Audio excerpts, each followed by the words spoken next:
ஓம் சாந்தி. நான் திருப்திமணியாகி உலகில் திருப்தியின் ஒளியை பரப்புகின்ற ஆத்மா. நான் திருப்தியாக இருந்து அனைவரையும் திருப்திப்படுத்துகின்ற ஆத்மா. நான் முழு கல்பத்திற்கும் அதிகாரி ஆத்மா. நான் இப்போது இந்த தேகம் என்ற ஆடையிலிருந்து விடுபட்டு ஒரு ஃபரிஸ்தாவாக பாப்தாதாவை சந்திப்பதற்காக வதனத்தை நோக்கி பயணம் செய்கின்றேன். வதனத்தில் பாப்தாதா என்னை அன்போடு வரவேற்கின்றார். நான் அவருடைய அன்பில் மூழ்கியபடியே அவரிடமிருந்து ஆன்மீக சக்திகளை பெற்றுக்கொண்டு அவர் முன்னால் அமர்ந்து ஆன்மீக உரையாடல் செய்கின்றேன். இன்று பாப்தாதா என்றென்றும் திருப்தியாக இருக்கும் தனது திருப்தி மணிகளை பார்த்து கொண்டிருக்கின்றார்.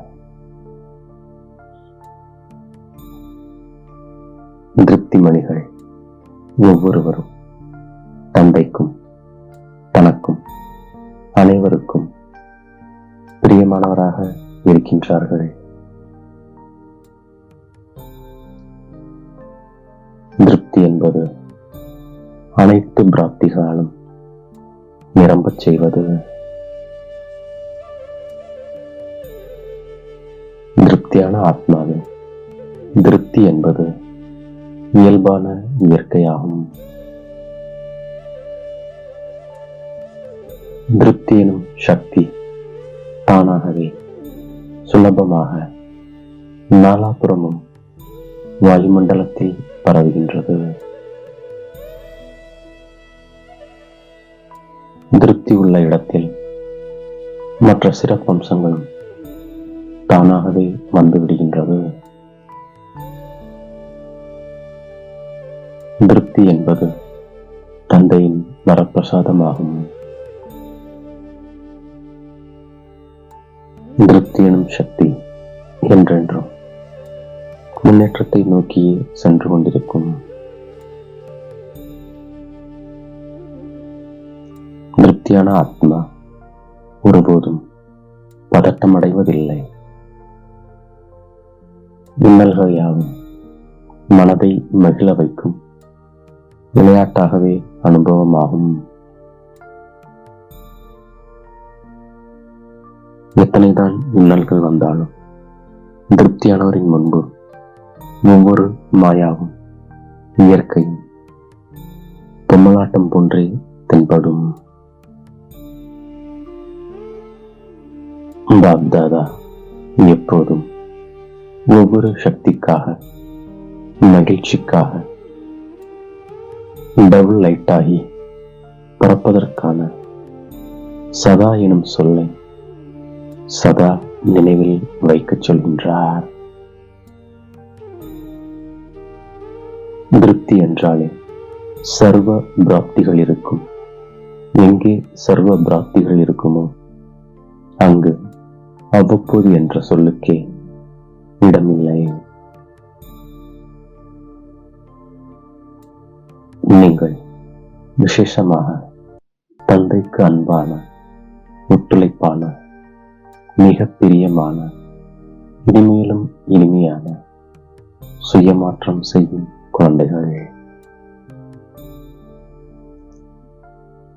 இப்போது நேரத்தின் வேகத்தையும் தனது வேகத்தையும் சோதனை செய்யுங்கள்.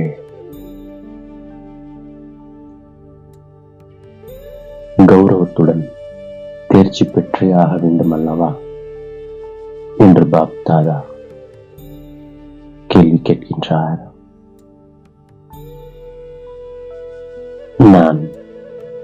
ஆம் தந்தையே என்று பதிலுரைக்கின்றேன். நீங்கள் தந்தையின் செல்லமான ராஜா குழந்தை என்று நினையுங்கள். ஒரு தந்தையை பின்பற்றினாலே அனைத்து விஷயங்களிலும் பின்பற்றியதாகும்.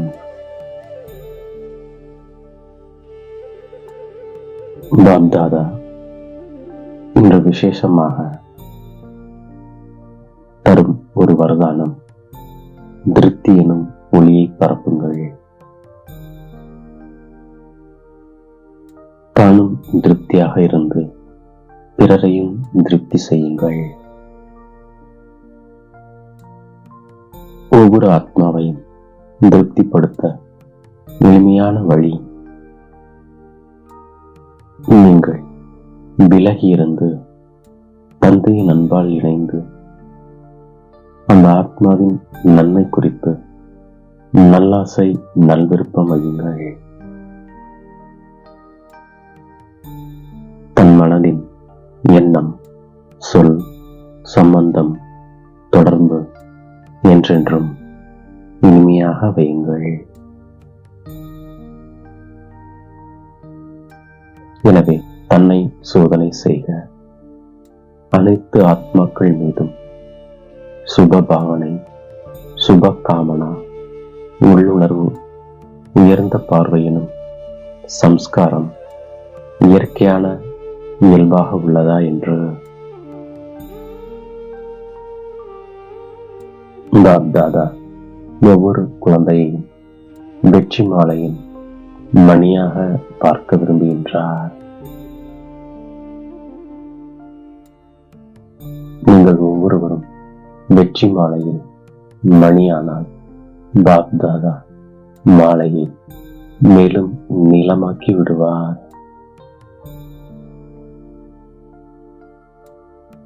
தந்தையின் உள்ளமெனும் மாலையில் வெற்றி ரத்தினமாக குழந்தைகள் உங்கள் ஒவ்வொருவருக்கும் இடம் உண்டு.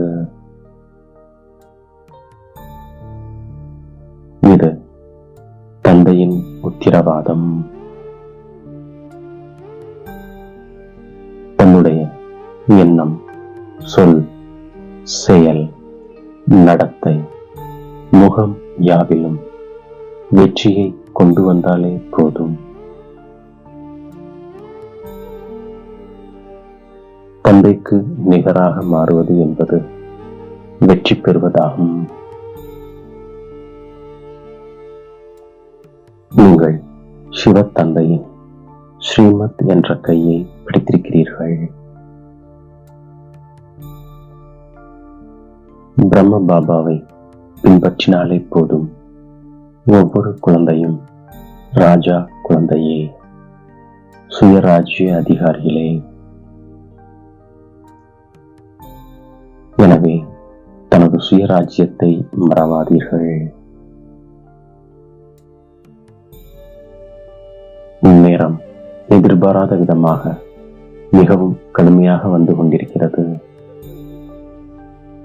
எனவே எவர் ரெடி, அசிரரி நிலையின் அனுபவம் அவசியம். முழு நாளில் 2 நிமிடம் ஒதுக்கி சமயத்திற்கேற்ப ஆத்மீக நிலை மூலம் அசிரரி ஆக முடிகிறதா என சோதனை செய்யுங்கள். மீண்டும் மீண்டும் இந்த பயிற்சியை சோதனை செய்தால் இயல்பான மனநிலை அமைந்துவிடும். அன்பின் அடையாளம் உடன் செல்வதே ஆகும். முழு நாளில் இடையிடையே எங்கேயாவது 1 நிமிடம் ஒதுக்கி ஒரு நொடியில் அசிரரி ஆவதற்கான பயிற்சியை உறுதி செய்யுங்கள்.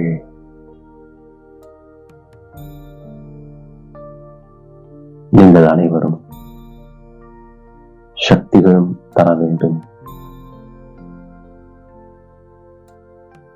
குறைந்த நேரத்திலேயே சக்தி மூலமாக அனைத்து சக்திகளும் தர வேண்டும். எவ்வளவு பேருக்கு தருவீர்களோ அவ்வளவு பேரும் துவாபர கலியுகம் வரையிலும் பக்தர்கள் ஆவார்கள். அதை அவர்கள் பக்தியின் வடிவில் உங்களுக்கு திருப்பி தருவார்கள். நல்லது என்று பாப்தாதா தனது உரையை முடிக்கின்றார். இப்போது என் தலை மீது கை வைத்து வரதானங்களை வழங்குகின்றார்.